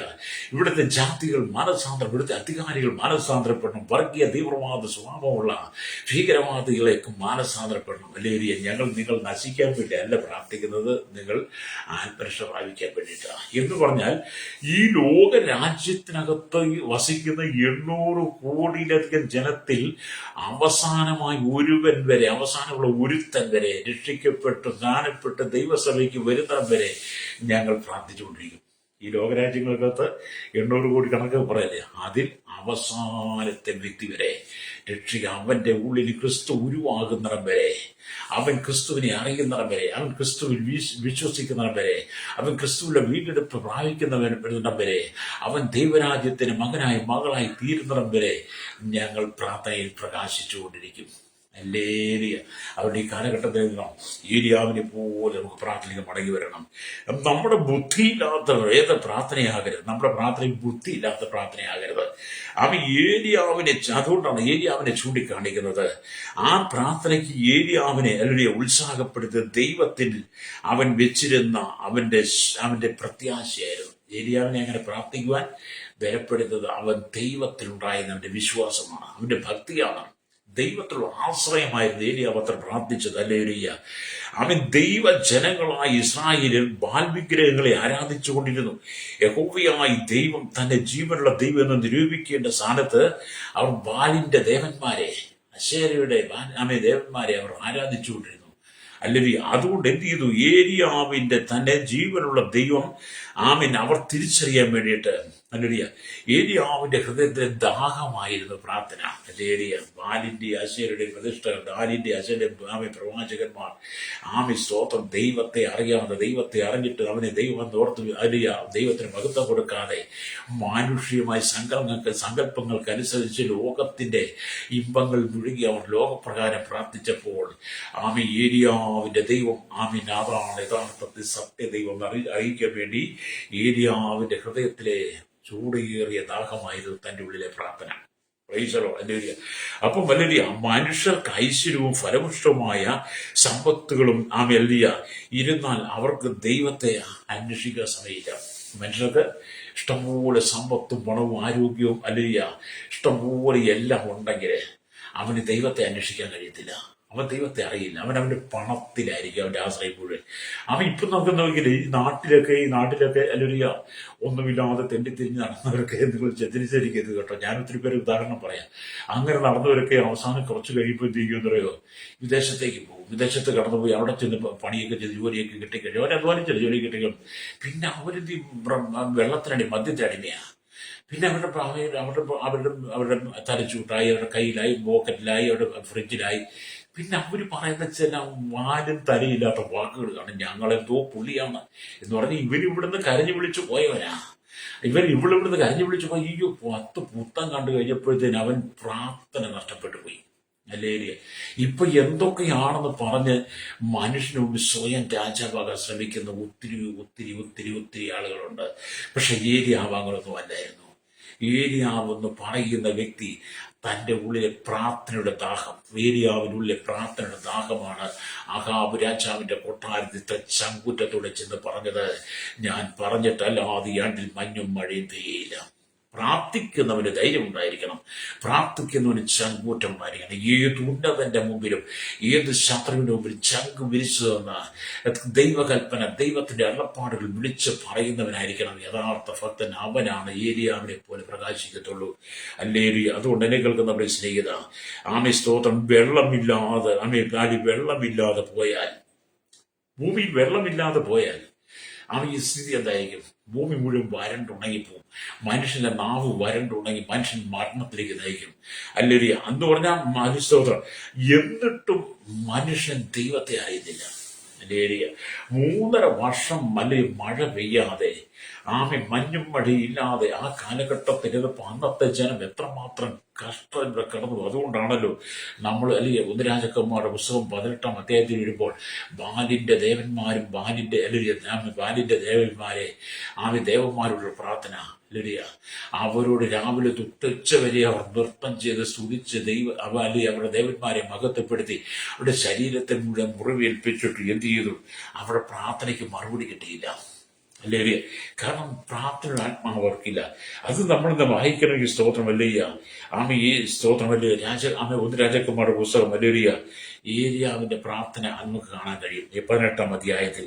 അതിന്റെ സ്തോത്രം അല്ലേരിയ. അതിൽ 18-ാം അധ്യായത്തിൽ അല്ലേരിയ അതിന്റെ 25 തൊട്ടുള്ള വാക്യങ്ങൾ വായിക്കും. ഇങ്ങനെ എഴുതി, പിന്നെ ഏലിയാവ് ബാലിന്റെ പ്രവാചകന്മാരോട്, നിങ്ങളൊരു കാളയെ തിരഞ്ഞെടുത്ത് ആദ്യം ഒരുക്കിക്കൊള്ളുവിൻ, നിങ്ങൾ അധികം പേരുണ്ടല്ലോ, എന്നിട്ട് തീയിടാതെ നിങ്ങളുടെ ദേവന്റെ നാമത്തെ വിളിച്ചഭിഷേകം എന്ന് പറഞ്ഞു. അങ്ങനെ അവർക്ക് കൊടുത്ത കാളയെ അവർ എടുത്ത് ഒരുക്കി ബാലയെ ഉത്തരം പറയണമേ എന്ന് രാവിലെ തുടങ്ങി ഉച്ചവരെ ബാലിന്റെ നാമത്തെ വിളിച്ചപേക്ഷിച്ചു. ഒരു ശബ്ദമോ ഉത്തരമോ ഉണ്ടായില്ല. തങ്ങൾ ഉണ്ടാക്കിയ ബലിപീഠത്തിന് ചുറ്റും അവർ തുള്ളിച്ചാടിക്കൊണ്ടിരുന്നു. ഉച്ചയായപ്പോൾ ഏലിയാവ് അവരെ പരിഹസിച്ചു, ഉറക്കെ വിളിപ്പിൻ, അവൻ ദേവനല്ലോ, അവൻ ധ്യാനിക്കുകയാകുന്നു, അല്ലെങ്കിൽ അവൻ വെളിക്ക് പോയിരിക്കുന്നു, അല്ലെങ്കിൽ യാത്രയിലാകുന്നു, അല്ലെങ്കിൽ പക്ഷെ ഉറങ്ങുകയാകുന്നു, അവനെ ഉണർത്തണം എന്നൊക്കെ പറഞ്ഞ് ഏലിയാവ് ഒരൊറ്റ വെല്ലുവിളി. ഹല്ലേലൂയ. ഏലിയാവിന്റെ വെല്ലുവിളിക്ക് മുമ്പിൽ ഹല്ലേലൂയ ബാലിന്റെ ആശയുടെ പ്രവാചകന്മാർക്ക് നിൽക്കാൻ കഴിഞ്ഞില്ല. കാരണം അവരുടെ ഉള്ളിൽ പ്രകാശമുള്ള പ്രാർത്ഥനയില്ല. അവർ പ്രാർത്ഥിക്കുന്നത് ജീവനില്ലാത്ത ദൃശ്യവുമായതിനോടാണ്. എന്നാൽ ഏലിയാവ് കർമ്മൽ പർവ്വതത്തിൽ നിൽക്കുന്ന ദൈവത്തിന്റെ ആത്മാവിനെ പ്രിയപ്പെട്ട് പ്രാർത്ഥനയുടെ പ്രകാശമുള്ളവനായി ഏലിയാവ് അത് കണ്ടുകൊണ്ട് നിൽക്കുക. അതുകൊണ്ടാണ് ഏലിയാവ് അത് പറയാൻ കാരണം. അവസാനം ബാലിന്റെ പ്രവാചകന്മാരും അശയുടെ പ്രവാചകന്മാരും പ്രാർത്ഥിച്ചിട്ടും നുള്ളിയിട്ടും നൃത്തം ചെയ്തിട്ടും ആ പ്രാർത്ഥനയ്ക്ക് ഒരു മറുപടി കിട്ടാതെ വന്നു കഴിഞ്ഞപ്പോൾ ഏലിയാവ് പറയുക, ഹല്ലേലൂയ. 1 രാജാക്കന്മാരുടെ പുസ്തകം 18-ാം അധ്യായം അതിന്റെ 30-ാം വാക്യത്തിൽ ഏലിയാവ്, അപ്പോൾ ഏലിയാവ് എന്റെ അടുക്കൽ വരുവിൻ എന്ന് സർവ്വജനത്തോടും പറഞ്ഞു. സർവ്വജനവും അവന്റെ അടുക്കൽ ചേർന്ന്, അവൻ ഇടിഞ്ഞു കിടന്ന യഹോവയുടെ യാഗപീഠം നന്നാക്കി നിനക്ക് ഇസ്രായേൽ എന്ന് പേരാകും എന്ന് യഹോവയുടെ അരുളപ്പാട് ലഭിച്ച യാക്കോബിന്റെ പുത്രന്മാരുടെ ഗോത്രസംഖ്യകൾക്ക് ഒത്തവണ്ണം 12 കല്ലെടുത്ത് കല്ലുകൊണ്ട് യഹോവയുടെ നാമത്തിൽ യാഗപീഠം യാഗപീഠത്തിന് ചുറ്റും ഒരു വിത്ത് വിതപ്പാൻ മതിയായ വിസ്താരത്തിൽ ഒരു തോടുണ്ടാക്കി. പിന്നെ അവൻ വിറകടുക്കി കാളയെ ഖണ്ഡമായി വിറകിന്മേൽ വെച്ച് 4 തൊട്ടിയിൽ അല്ലെങ്കിൽ വെള്ളം നിറച്ച് ഹോമയാഗത്തിന്റെ വിറകുകൾ മേലും ഒഴിപ്പിന്ന് പറഞ്ഞു. 2-ാം പ്രാവശ്യം അങ്ങനെ ചെയ്യുവിൻ എന്ന് പറഞ്ഞു. അവർ 2-ാം പ്രാവശ്യം ചെയ്തു. അതിനുശേഷം 3-ാം പ്രാവശ്യം അങ്ങനെ ചെയ്യുമെന്ന് പറഞ്ഞു. 3-ാം പ്രാവശ്യം ചെയ്ത് യാഗപീഠത്തിന് ചുറ്റും വെള്ളം ഒഴുകിക്കൊണ്ടിരിക്കുകയാണ്. അപ്പോഴാണ് ഏലിയാവിന്റെ ഒരു പ്രാർത്ഥന. ഏലിയാവിന്റെ പ്രാർത്ഥന എന്താണ്? അല്ലെങ്കിൽ 1 രാജാക്കന്മാരുടെ പുസ്തകം 18-ാം അധ്യായം അതിന്റെ 36-ാം വാക്യം, ഭോജനയാഗം കഴിക്കുന്ന നേരമായപ്പോൾ ഏലിയ പ്രവാചകൻ അടുത്തിയ അബ്രഹാമിന്റെ ഇസ്ഹാക്കിന്റെ ഇസ്രായേലിന്റെ ദൈവമായി യഹോവേ, ഇസ്രായേലിൽ നീ ദൈവമെന്നും ഞാൻ നിന്റെ ദാസനെന്നും ഈ കാര്യങ്ങളൊക്കെയും ഞാൻ നിന്റെ കൽപ്പന പ്രകാരം ചെയ്യുന്നുവെന്നും വെളിപ്പെട്ടു വരട്ടെ. യഹോവേ, എനിക്ക് ഉത്തരമരണമേ എന്ന് നീ തന്നെ ദൈവം എന്ന്. യഹോവേ, നീ തങ്ങളുടെ ഹൃദയം നീട്ടു തിരിച്ച് എന്ന് ഈ ജനം അറിയേണ്ടതിന് എനിക്ക് ഉത്തരമുള്ള എന്ന് പറഞ്ഞ ഒറ്റ പ്രാർത്ഥനയാണ്. ആ പ്രാർത്ഥന എന്ത് ചെയ്തു? തീയിറങ്ങി. തീയിറങ്ങി യാഗവസ്തു അടുത്ത് മണ്ണ് വരെ ദഹിപ്പിച്ച് കളഞ്ഞെന്ന. അപ്പൊ അത്ര ശക്തമായ പ്രാർത്ഥന. നിന്നെ വിളിച്ചത് പ്രാർത്ഥിക്കാൻ വേണ്ടിയിട്ടാണ്, നിന്നെ വിളിച്ച് കള്ളു കുടിക്കാൻ വേണ്ടിയിട്ടല്ല. നിന്നെ വിളിച്ച് കള്ളു കുടിക്കാൻ വേണ്ടിയിട്ട്, നിന്നെ വിളിച്ച് പലിശയ്ക്ക് പണം കൊടുക്കാൻ വേണ്ടി, കൊള്ളപ്പലിശ ഉണ്ടാക്കാൻ, മറ്റുള്ള കട്ടെടുക്കാനും മോട്ടിക്കാനും പിടിച്ചു പറിക്കാനും, നിന്നെ വിളിച്ച് വ്യഭിചരിക്കാനും പരസംഗം ചെയ്യാനുമല്ല. നിന്നെ വിളിച്ച് പ്രാർത്ഥിക്കാൻ വേണ്ടിയാ. ഏലിയാവിനെ പോലെ നിന്റെ ഉള്ളിൽ ഏലിയാവിന്റെ പ്രകാശം, പ്രാർത്ഥനയുടെ പ്രകാശം തന്ന് ഏലിയാവിനെ പോലെ പ്രാർത്ഥനയുടെ ദാഹമുള്ളവനായി ലോകം മുഴുവൻ നശിക്കുമ്പോൾ ആഹാബ് രാജാവിനെ പോലെ അനേക രാജാക്കന്മാർ ലോകത്തിൽ എഴുന്നിട്ട് ക്രൈസ്തവ സമൂഹത്തെ മുഴുവൻ തകർക്കാൻ ശ്രമിക്കുമ്പോൾ ആമീൻ, അതിനകത്ത് നിന്നെ വിളിച്ചിരിക്കുന്ന പ്രാർത്ഥനയ്ക്ക് വേണ്ടിയിട്ടാ. അല്ലേലിയ, നീ പ്രാർത്ഥനയ്ക്ക് മടങ്ങി വരണം. ഇല്ലെങ്കിൽ ഇന്നത്തെ നിന്റെ അഹങ്കാരം, ഇന്നത്തെ നികളവും ഒക്കെ ഒരു ദിവസം അസ്തമിക്കും. എല്ലാം തകർന്ന് തരിപ്പണമാകുന്ന ദിവസമുണ്ട്. അല്ലേലിയ. ഇപ്പോൾ പ്രശ്നമൊന്നും കാണത്തില്ല. പ്രശ്നം നിന്റെ ജീവിതത്തിൽ വരാൻ പോകുന്നു. നിന്റെ അഹങ്കാരങ്ങൾ, നിന്റെ നികളങ്ങൾ നിനക്കത് ദോഷമായി ഭവിക്കാൻ പോവുക. അതുകൊണ്ട് നീ മടങ്ങി വരണം. മടങ്ങി വന്ന് പ്രാർത്ഥനയ്ക്ക് മടങ്ങണം. ഞാനിതൊക്കെ പറയുന്ന കാരണം എന്നെ കേൾക്കുന്ന പ്രശ്നം, ഞാൻ വെറും ഒരു താന്തോന്നിയായി ജീവിച്ചൊരു കാലഘട്ടം എനിക്കുണ്ട്. വെറും താന്തോന്നി എന്ന് പറഞ്ഞാൽ അത്ര ലോകക്കാർക്ക് പോലും എന്നെ വെറുക്കുന്ന, ലോകക്കാർക്ക് എന്നെ അറപ്പായി തോന്നിയൊരു കാലഘട്ടം എന്റെ ജീവിതത്തിലുണ്ട്. അതിന്റെ നടുവിൽ നിന്നാണ് ദൈവം എന്നെ വിളിച്ച് വേർതിരിച്ചലേറിയ പ്രാർത്ഥനയുടെ ആത്മാവിനെ വിളിത്തന്നത്. അതുകൊണ്ട് എനിക്ക് എവിടെയും വിളിച്ച് സത്യസന്ധമായി വിളിച്ചു പറയാൻ അതുകൊണ്ടാണ് ഞാൻ എത്ര ധൈര്യത്തോടെ ഒന്നിനും മറയ്ക്കാതെ പത്രം വിളിച്ചു പറയുന്നത്. അപ്പൊ ഏലിയാവും നമുക്ക് സമസ്വഭാവമുള്ള മനുഷ്യനായിരുന്നു. താങ്കൾക്കത് പറയാൻ കഴിയുമോ സഹോദരൻ? എന്നെ കേൾക്കുന്ന സഹോദര സഹോദരി, എന്നെ കേൾക്കുന്ന സ്നേഹിത, താങ്കൾക്ക് ഈ വചനം വായിച്ച് താങ്കൾക്കൊന്ന് പറയാൻ കഴിയും, ഏലിയാവും നമുക്ക് സമസ്വഭാവമുള്ളവനായിരുന്നു, ഞാനും അങ്ങനെ തന്നെ എന്ന് നിങ്ങൾക്ക് പറയാൻ കഴിയുമോ? താങ്കളുടെ ഉള്ള കച്ചറയിലൂടെ വലിച്ചു പുറത്തേക്ക് ചാടിക്കണം. അല്ലേരിയ. ഒരു മനുഷ്യന്റെ ഹൃദയം എന്ന് പറയുന്നത്, അവന്റെ ഹൃദയം എന്ന് പറയുന്നത് വലിയൊരു വനം പോലെ. അല്ലേരിയ. വനം എന്ന് പറയും, വനത്തിനകത്ത് പൊട്ടയണലി തൊട്ട് മനുഷ്യനെ വിഴുങ്ങുന്ന വലിയ മലപ്പാമ്പ് വരെ ഉണ്ടാകും. അതിനകത്ത് ക്രൂരമായ വളരെ മാരകമായ വിഷം തുപ്പുന്ന അനാക്കൊണ്ടവരൊക്കെ ഉണ്ടാകും കേട്ടോ. എന്ന് മനുഷ്യന്റെ ഹൃദയം അത്രമാത്രം വിഷപ്പാമ്പുകളാൽ നിറയപ്പെട്ടതാണ്. വിഷപ്പാമ്പുകളെ നിറയപ്പെട്ട മനുഷ്യന്റെ ഹൃദയത്തിനകത്ത് കിടക്കുന്ന ദുശ്ചിന്തകളാണ്, ദുർഗന്ധം ഭവിക്കുന്ന, വിഷം ചീറ്റുന്നതാണ്. അങ്ങനെയുള്ള ഈ കാലഘട്ടത്തിലാണ് ദൈവം ചില ഏലിയവന്മാരെ തിരഞ്ഞെടുക്കുന്നത്, പ്രാർത്ഥനയുടെ ദാഹത്തോടുകൂടി അവനെ നിർത്തുവാൻ ആഗ്രഹിക്കുന്നത്. അതുകൊണ്ട് ഇസ്രായേൽ രാജാവായ ആഹാബിന്റെ മുമ്പിൽ നിന്നുകൊണ്ട് ഏലിയാവ്, ഞാൻ സേവിച്ചു നിൽക്കുന്ന ഇസ്രായേലിന്റെ ദൈവമായ യഹോവയാണ്, ഹല്ലേലൂയ, സ്തോത്രം, യഹോവയാണ്, ഞാൻ പറഞ്ഞല്ലോ അത് ഈ ആണ്ടുകളിൽ മഞ്ഞുംപടി ഉണ്ടാകില്ല എന്ന് പറഞ്ഞു. അപ്രകാരം 3 സംവത്സരം 6 മാസം ദേശത്ത് മഴ പെയ്തില്ല എന്ന്. ഹല്ലേലൂയ. 1 രാജാക്കന്മാരുടെ പുസ്തകം 17:1 യാക്കോബിന്റെ ലേഖനം 5:17 വായിച്ചാൽ കാണാൻ കഴിയും. രക്തജയം. ഇതൊക്കെ നമ്മുടെ ഉള്ളിൽ തീ കത്തണം, പ്രാർത്ഥനയുടെ തീ കത്തണം. ഹല്ലേലൂയ. നമ്മൾ പ്രാർത്ഥനയിലേക്ക് മടങ്ങി വരണം. ഞാൻ ഓരോ ദിവസം അനവധി ആളുകൾക്ക് വേണ്ടി പ്രാർത്ഥിക്കുമ്പോൾ ഞാൻ വളരെ വേദനയോടെ പ്രാർത്ഥിക്കുന്നത്. എന്തുകൊണ്ടാണ്? കഷ്ടം സഹിക്കുന്ന, നോമ്പരപ്പെടുന്ന, വേദനയ്ക്കുന്ന, സമാധാനമില്ല, സന്തോഷ കുടുംബജീവിത ചിഹ്ന ഭിന്നമായി തകർന്നു കിടക്കുന്ന അനവധി ആളുകൾ. മരണം മതി, മരിച്ച മതി എന്ന് പറഞ്ഞ അനവധി ആളുകൾ എന്നെ പ്രാർത്ഥനയ്ക്ക് വിളിക്കാറുണ്ട്. ഞാൻ അവർക്കെല്ലാം ആശ്വാസത്തിന്റെ സന്ദേശങ്ങൾ, ആശ്വാസത്തിന്റെ വാക്കുകൾ, വചനങ്ങൾ പറഞ്ഞു കൊടുത്ത് ഞാൻ വളരെ അവർക്ക് വേണ്ടി പ്രാർത്ഥിക്കാറുണ്ട്. എന്തുകൊണ്ടാണ്? എനിക്ക് വേണ്ടി 10,000 പ്രാർത്ഥിച്ചുകൊണ്ടാണ് ഞാൻ ഇന്ന് പ്രസംഗിക്കുന്നത്, ശുശ്രൂഷിക്കുന്നത്. പണ്ടേ മണ്ണായി പോകേണ്ട, പണ്ടേ ഒരുപടി മണ്ണായി മാറേണ്ട എന്റെ ജീവിതത്തെ ഈ ഒരു നിലയിൽ എത്തിച്ചത് പ്രാർത്ഥനയാ. ഹല്ലേലൂയ. ആ പ്രാർത്ഥന പ്രകാശം എന്റെ ഉള്ളിൽ അണഞ്ഞു പോകാതിരിക്കാൻ വേണ്ടിയിട്ടാണ് ഞാൻ നിങ്ങൾക്ക് വേണ്ടി പ്രാർത്ഥിക്കുന്നത്. അതുകൊണ്ട് എന്നെ കേൾക്കുന്ന മാതാവേ, പിതാവേ, നാം ദൈവസന്നിധിക്ക് മടങ്ങി വാ. അപ്പൊ ഇവിടെ ദൈവത്തിന്റെ വചനം പറയുന്നത്, തീ ഇറങ്ങുന്നത് ജനങ്ങൾ കണ്ടപ്പോൾ, ഏലിയാവിന്റെ പ്രാർത്ഥനയ്ക്ക് തീ ഇറങ്ങുന്നത് ജനങ്ങൾ കണ്ടപ്പോൾ കവട് വീണു. യഹോവ തന്നെ ദൈവം, യഹോവ തന്നെ ദൈവം എന്ന് പറഞ്ഞു. ബാൽ വിഗ്രഹാരാധനയെ വിട്ടിട്ട് യഹോവയായ ജീവനുള്ള ദൈവത്തിലേക്ക് അവർ തിരിഞ്ഞു വന്നു. അതിനുശേഷം വീണ്ടും മഴയ്ക്ക് വേണ്ടി ഏലിയാവ് എളിയ പ്രാർത്ഥിച്ചപ്പോൾ മഴ പെയ്തു. ഭൂമിയിൽ വെള്ളം നിറഞ്ഞു ഫലങ്ങൾ കൊടുത്തു. അല്ലെ ഏലിയാവിന്റെ പ്രാർത്ഥന വീണ്ടും എന്ത് ചെയ്തു? മഴയെ കൊണ്ടുവന്നു. ഹല്ലേലൂയ, സ്തോത്രം. എന്ന് പറഞ്ഞാൽ യാക്കോബിന്റെ ലേഖനം 5-ാം അധ്യായം അതിന്റെ 18-ാമത്തെ വാക്യത്തിലേക്ക് വരുമ്പോൾ വീണ്ടും കാണുന്നത്, ആകാശത്തു നിന്നും മഴ പെയ്തു, ഭൂമി ധാന്യം വിളഞ്ഞു. ഹല്ലേലൂയ. പിന്നെ ഏലിയ പ്രാർത്ഥിച്ചപ്പോൾ, അതെ, നമ്മൾ പ്രാർത്ഥിക്കുമ്പോൾ ദൈവത്തിന്റെ പ്രവൃത്തി വെളിപ്പെടണം. ഹല്ലേലൂയ. ഈ കാലഘട്ടത്തിൽ എന്നെ കേൾക്കുന്ന ശ്രോതാവി, നിന്റെ കുടുംബത്തിൽ പ്രാർത്ഥനയുണ്ടോ? എൻ്റെ കുടുംബത്തിനകത്ത് ആരാധന. നീ മദ്യപിക്കാതെ ഒരു ദിവസങ്ങളിൽ നീ പ്രാർത്ഥിച്ചിട്ടുണ്ടോ? മദ്യത്തിന്റെ ആ മണം നിന്റെ ഉള്ളിലില്ലാതെ, മദ്യത്തിന്റെ ദുർഗന്ധം നിന്നെ ഒന്ന് വമിക്കാതെ, മദ്യത്തിന്റെ ആസക്തി നിനക്കില്ലാതെ, മദ്യം കുടിക്കുന്നവന്റെ ശരീരത്തിന്റെ രോമത്തിന്റെ സുഷിരങ്ങളിൽ കൂടെ അതിന്റെ ദുർഗന്ധം പുറത്തേക്ക് വന്നുകൊണ്ടിരിക്കും. മദ്യം കുടിക്കുന്നവന്റെ വായിൽ നിന്ന് ചില കട്ട് മണമായിരിക്കും. പുകവലിക്കുന്നവന്റെ വായിൽ അത് തന്നെയാ. നിന്റെ ഉള്ളിൽ മദ്യത്തിന്റെ ലഹരിയുടെ മയക്കുമരുന്നിന്റെ ഇവിടുത്തെ നിക്കോട്ടിന്റെ അല്ലെങ്കിൽ അംശമില്ലാതെ ദുർഗന്ധമില്ലാതെ സുബോധത്തിന്റെ ആത്മാവിൽ നീ ഇരുന്ന ഏലിയാവിനെ പോലെ ഒരു ദിവസങ്ങളിൽ നീ പ്രാർത്ഥിച്ചിട്ടുണ്ടോ? ഉണ്ടോ സഹോദര സഹോദരി? നിങ്ങൾക്ക് സ്നേഹിത ക്രൈസ്തവ വിശ്വാസം ചോദിക്കട്ടെ, മദ്യമില്ലാതെ നിനക്കിത് പ്രാർത്ഥിക്കാൻ കഴിയുമോ? മദ്യത്തിന്റെ ദുർഗന്ധം നിന്റെ വാക്കുകൾ നിന്റെ ശരീരത്തിന്റെ രോമ സുഷിരത്തെ പോലും പുറത്തേക്ക് വരാതെ, മറ്റൊരു ഇറച്ച തീരാതെ നിനക്ക് പ്രാർത്ഥിക്കാൻ കഴിഞ്ഞിട്ടുണ്ടോ? ഇല്ല. നീ മദ്യപാനിയാ, നീ മദ്യപിക്കുന്നവളാ. നിന്റെ പ്രാർത്ഥന ദൈവം കേൾക്കുന്നില്ല. പാപികളുടെ പ്രാർത്ഥന ദൈവം കേൾക്കുന്നില്ല. എന്നും ദൈവഭക്തനായിരുന്നു ദൈവത്തിന് ഇഷ്ടം ചെയ്യുന്ന പ്രാർത്ഥനയ്ക്ക് ദൈവം കേൾക്കുന്നു. മത്തായിയുടെ സുവിശേഷത്തിൽ നമുക്ക് സുവിശേഷം വായിക്കാൻ കഴിയും. അതെ, പാപിയുടെ പ്രാർത്ഥന ദൈവം കേൾക്കത്തില്ല. നീ എത്ര മുട്ടയെ വലിഞ്ഞാലും, എത്ര മല കയറിയാലും, എത്ര കുരിശി വന്നാലും, എന്തെല്ലാം നോമ്പെടുത്താലും, വ്രതമെടുത്താലും, എന്തെല്ലാം ദാനധർമ്മം ചെയ്താലും, അല്ലേലിയ, നീ എത്ര വിശുദ്ധിയുടെ വേഷഭൂഷാദികൾ അണിഞ്ഞുകൊണ്ട് പ്രച്ഛന്ന വേഷധാരിയായി നിന്നാലും, അല്ലേലിയ, നീ പ്രാർത്ഥിക്കുന്നവനാണ്. നീ എത്രമാത്രം മനസ്സിന് മുമ്പിൽ അവതരിപ്പിക്കാൻ നോക്കിയാലും, നീ ഒരു മദ്യപാനിയാണ്, നീ ലഹരിക്ക് അടിമയാണെങ്കിൽ, നീ ഏതെങ്കിലും ദുർനടപ്പിൽ നീ വിധേയപ്പെട്ട് ജീവിക്കുന്ന നീയാണെങ്കിൽ നീ പാവിയ. നിന്റെ പ്രാർത്ഥന ദൈവം കേൾക്കുന്നില്ല. ഏലിയാവ് വിശുദ്ധരാ, അല്ലേ? ഏലിയാവിനെ പോലെ മടങ്ങി വരണം. നിന്റെ പ്രാർത്ഥനയ്ക്കകത്ത് ദൈവം താൽക്കാലികം നിന്റെ ആരോഗ്യം കഴിവുകൊണ്ട് നീ ഒരുപക്ഷെ എന്നെ കേൾക്കുന്ന മാതാപിതാവി നിനക്ക് നന്മകൾ അനുഗ്രഹം ഉണ്ടായേക്കാം. പക്ഷേ നിന്റെ ആരോഗ്യം ക്ഷയിക്കുന്ന ഒരു ദിവസമുണ്ട്. നീ രോഗിയായി മാറുന്ന ഒരു ദിവസമുണ്ട്. നീ ഉണ്ടാക്കിയതൊക്കെ ഒരു ദിവസം തീരുന്ന ഒരു ദിവസമുണ്ട്. നിനക്കൊരു സഹായമില്ല, നീ കിടക്കുന്ന ഒരു ദിവസമുണ്ട്. നിന്നെ കൈപിടിച്ച് ഉയർത്തുന്ന ഒരു ദിവസം നിനക്ക് മുമ്പിൽ വരാൻ പോകുക.